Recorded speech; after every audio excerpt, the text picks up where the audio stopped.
Hey everyone, I hope you guys are all doing well. Welcome back to our YouTube channel, and sorry we've been ghosted for so long. This is why I'm making the video, is to explain what's been going on. As you all may know, I got involved in a really serious car crash late September, and I'm going to be talking about what happened, what we've learnt from it, and what changes we'll be making, because we have realized after everything that's happened, we've realized that we need to make a few changes, especially when it comes to how much we share on social media. So late September, it was the 21st, the day of the 21st of September. I went to London to buy a car, and my friend went with me. If you guys follow me on Instagram, you might have seen us. You might have seen our stories and all of that stuff. So we took a coach there, and we were gonna drive the car back. So we had an amazing day. It was a nice normal day in London. We saw some friends, we ate some food, all of that stuff. So we went to pick up the car. And the car that I initially went to see, I didn't really like because it needed so much work done to it. So I thought, okay, this isn't worth it. So we needed to then find a way back home, and we were like, we don't want to coach it back for another 5 hours on the coach. That just sounded horrible, and it was probably going to be extremely expensive as well because of the last minute. So we were like, okay, let's see if we can find another car. So we found another one online, and we went to see it and everything. We liked it. So we bought that car, and we were driving it back. I was dreading driving in London because I've never drove in London before, and I have lived there, so I know what kind of drivers there are in London, and it was pretty scary. So, but whilst I was in London, I feel like I drove quite well, so I was so proud of myself. My friend was so proud of me and everything, so we were all good driving back and all that stuff. I got into this crash around, I think it was 12:30 a.m. We left London around 7:30 p.m. I think. And so what had happened, my memory of the whole crash is completely gone. So after a certain time, I think after like 10:30 p.m., I don't remember anything after that. So it's just the witnesses, my friend obviously that was with me, that has told me what had happened. So I'm just saying out what she has told me. So what she's told me is that the last thing that I remember is both of our phones were dead, and we had to figure our way around, and her phone was, and the charger in the car wasn't working, so her phone was getting little pings of charging somehow, right? I don't know if it was a miracle from Allah or what it was, but she was getting little bits of charging every now and then to her phone. So it would come on, we'd see a little bit of the way, and then it would die again. So we were going through this whole like hectic situation of our phones dead. It was dark, middle of nowhere, whatever that was, but we just wanted to get home to Manchester. The last thing I remember is asking her, oh, how long have we got left? And she said, we've still got over an hour, about an hour 40 minutes left. And that's the last thing from that night that I remember. And then after that, she tells me, so this is her story now. We were on the motorway on the M56, and I had stopped the car because I was feeling really sick. So I had stopped the car and turned my hazard lights on, and she says that all I hear is a big bang after a while though, because she said a lot of cars went past us fine, like they went around us, but this car banged into the back of our car. And I had the door open, and my belt was sort of like, it was here, but I was holding it, I guess, and I was like throwing up, so I had like my head out and I was throwing up, and this car's banged from the back. So that's how the crash happened, and alhamdulillah, my friend was fine.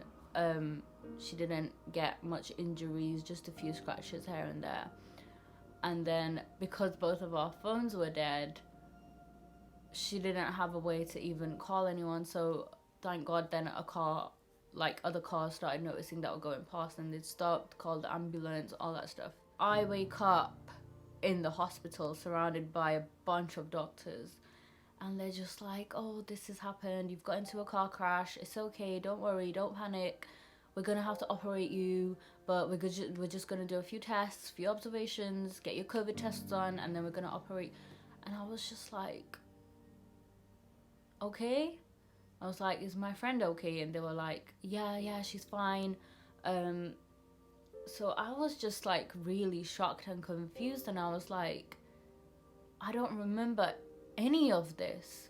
Like, what has happened? Like, in my head at that time, I was dreaming and I was in this massive nightmare, and I was just like, oh my God, I just want to wake up from this and it all be over, right? Because I was like, I don't believe this. Like, I don't believe what's happening right now. You know, everyone's calling me later on and all this stuff. And they're like, are you okay? And I'm like, yeah, I'm fine. I'll be out in no time. My mom was in Pakistan, so she was like, I'm coming. I'm flying over the next flight. And I was just like, no, don't worry, I'm fine. Like, they're probably just going to operate me and I'll be home the next day or two. So in my head, I didn't know how serious everything was. But so I ended up having 2 major surgeries. One, my thigh bone was completely broken, so they had to replace it with a metal rod. And they did that surgery from my knee. So they had to like slit my knee open and put the metal rod in from there. And then my ribs, I think it was 4 to 9 ribs that had gotten fractured, and they did that surgery from my back. So they like cut my back, slit it open literally, and they screwed my ribs together. So there's metal work in my ribs and my right leg, both on my right side, which is the worst because that's the side we use the most. But yeah, I was in the hospital in the major trauma ward for about 2-3 weeks, I think. Yeah, I think 3 weeks I was there for.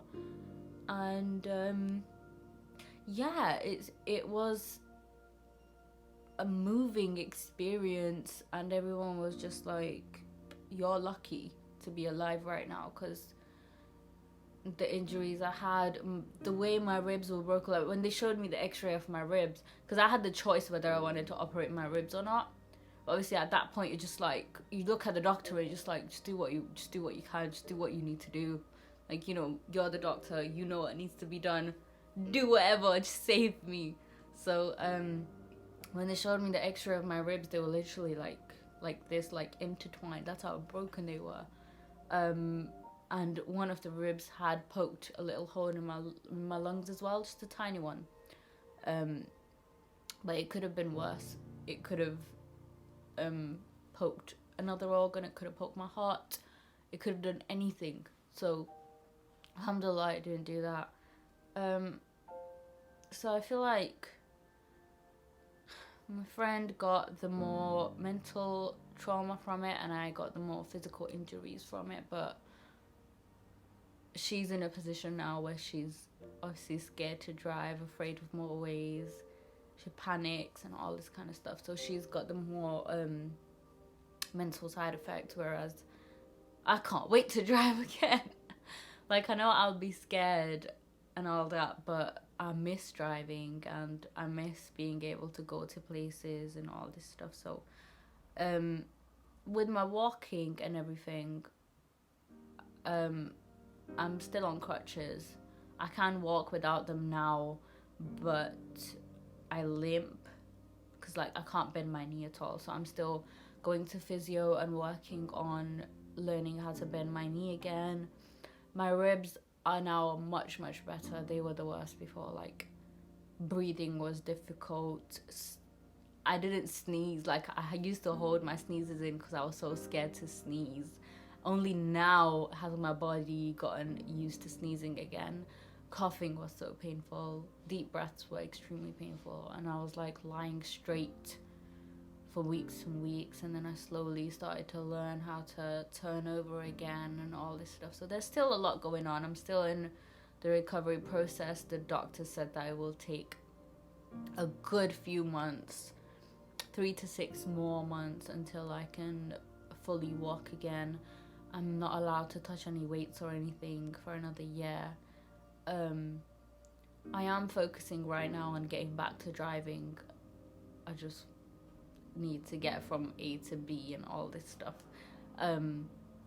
So that is something that I'm going to try to do in the next few months or something. But yeah, so that's the summarized version of what had happened.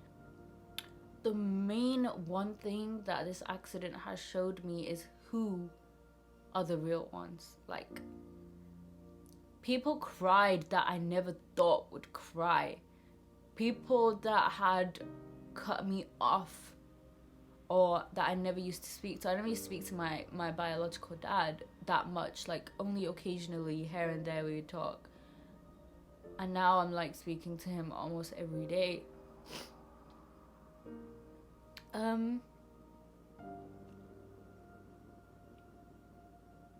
So it has taught me a lot. Like, it has showed me... Sorry, I'm just a very emotional person. I literally cry over anything and everything. But it has really opened my eyes to... Even out of the friends, like... One of our friends lives all the way in Birmingham and he ended up taking the next coach at 3 a.m. Just to come and be with my husband. And, you know, there's so many relatives that helped him look after the kids. My mum, she took the next flight, you know, just left everything just to come here and stay with us. And then, you know, she did so much.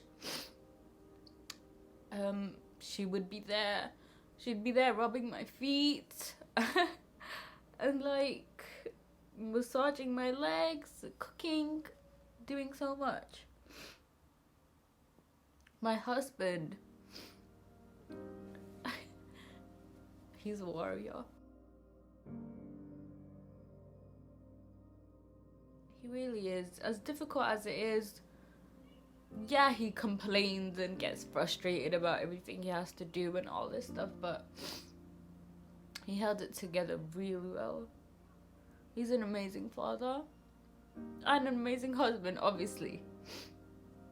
And then there's other friends that you just, I don't know, it just opens your eyes up to exactly who needs to be in your life for the rest of your life and who doesn't matter. So it definitely showed us that. Definitely showed us who's gonna be there and who isn't gonna be there. So that's the main thing that we learned. Another major thing that I definitely learned is how much we take for granted every single day. Your legs are working, your hands are working, you can breathe without pain, you can sleep peacefully, you can turn...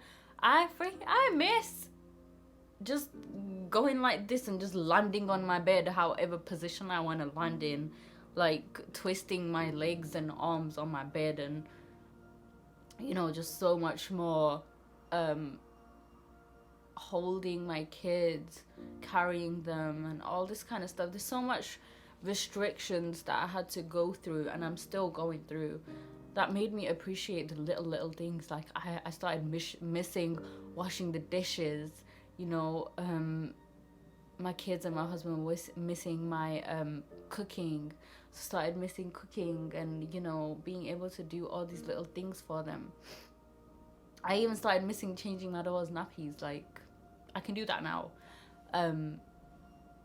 But yeah, I feel like we do take too much for granted, especially when it comes to our health. And I feel like we do need to appreciate our blessings and count our blessings way more, because it can be taken away from you just like that, literally. I'm glad I'm still alive, and I know that I'm just gonna, I really am going to make the most out of my life now. The little things, like going on a walk with my kids, praying and putting my head down to the ground, like that feeling when you go into sujood is different. You can pray in bed, you can sit down and pray and everything, but that feeling hits differently. So I can't wait till I can do that again. It definitely brought me closer to my religion as well, and that's where the changes come into that we are going to be putting in place. And it's made us realize that the evil eye is real. Like, millions of people will watch us, but even if that one person out of the million puts an evil eye on us, it's just like anything can happen. So we are gonna be slowly and gradually, one day inshallah, YouTube and social media can be gone from our lives. But right now I feel like we have so much to share and so much that we can share with everyone that people can learn from. So that's what we're going to try and do more. Instead of doing, we're going to be taking down most of our couple videos, like challenges and stuff, and we'll be doing more discussions or life experiences like this one, or like Pi said he wants to do his revert story. So we're going to be focusing on things that we know others can learn from, instead of like doing banter and, you know, things that people can look at and be like, oh my god, I want that kind of relationship, or, you know, things like that. Because our relationship isn't perfect, but obviously when we make videos, we're not going to fight on camera, we're not going to upload fights and all that stuff. So I feel like when it comes to our relationship, we are going to start to keep it more private, whether that's on YouTube, Instagram, anything like that. Our kids will not be involved in any, like, I've deleted all their pictures. I think I have anyway. I hope I have. Deleted all the pictures of Instagram. We've deleted the vlog where they were in as well. I think there's one more that we need to put down. So yeah, we're slowly working on just being more private, more confined to what we put out there, because it is scary. And as a woman, I know that no matter how modest we are, putting our face on the internet isn't right? Because we're supposed to be hidden treasures. We're supposed to, you know, not be out there for millions of people to see. So that is something that I'm going to slowly work on, and hopefully, inshallah, with Allah's guidance, one day we can fully, you know, back away from all of this. So I'm at home now. I'm going to be working on setting up my own business. I'm just going to be working on that, inshallah. And yeah. So yeah, I mean, if you guys have anything you want to share with us, if there's any points that you want to make or any advice that you want to give me, then please do, because I am looking for different opinions right now, because I don't know where to go from here. Like, I don't know. I'm just really confused about the internet right now. I'm in two minds. Like, I know one way is, you know, on one side, people do learn from our experiences, and we can share wisdom and we can share advice. And then on the other hand, it's like, you know, the evil eye and all this and that. So if you guys have any knowledge, you can educate me, please go ahead, because I know for one that I don't know everything about Islam. One thing that, you know, I did go through as well, which I like to share, is that I sat down and I started sort of thinking about, oh my god, like, these people do it, why have they got it so easy, and, you know, they're so successful with it and nothing happens to them and all this and that kind of stuff. But, you know, when I go through things like that, I speak to myself. So it's like I correct myself. So I'm like, you need to appreciate that you're even alive right now. And the more tests and tribulations we go through, the more Allah loves us, the more He wants to see us in Jannah. And I know for a fact that the amount of pain I went through, Allah wanted to forgive my sins. Whatever pain we go through is your sins being forgiven. So remember that every time you go through pain, because that's definitely one thing that kept me going and keeps me pushing ahead, is knowing that whatever pain I'm going through, I know my sins are being forgiven for it. And trust me, we do a lot, especially with me. Like, I know I have sinned a lot in my life, and I do still every day. We all do. We can never be perfect Muslims, because we are human. We're made to be imperfect. We're sent down to this world not for fun and pleasure. Like, this world is a prison for the believers and a heaven for the disbelievers. So remember that when you see people having it all and, you know, doing everything haram and still having it all, just remember that this world is a prison for the believers and a heaven for the disbelievers. So just keep telling yourself that. But yeah, I know I have dragged this video really long and it is really all over the place, so I do apologize, but I do hope that I have brought some important points across, and that the things that I've learned from all of this, I hope that you have learned. You can learn from my experience as well. Don't wait for something tragic like this to happen to appreciate the blessings that you have in your life. Don't. Appreciate it before something big happens, you know? Like, your family, your friends, your body, your health, everything. Just appreciate it every day and be grateful for it all. But yeah, if you have any advice for me or any opinions you'd like to share, please leave a comment down below. And if you have any other questions, feel free to ask us. So yeah, I hope you guys have a good and healthy lockdown. Please remember that I do mental health advice and relationship advice as a side business. I'm gonna leave the link down below. So message me if you wanna ever book a session. So I take 1 hour appointments or half an hour appointments, and you can choose whether to have an audio call or a video call.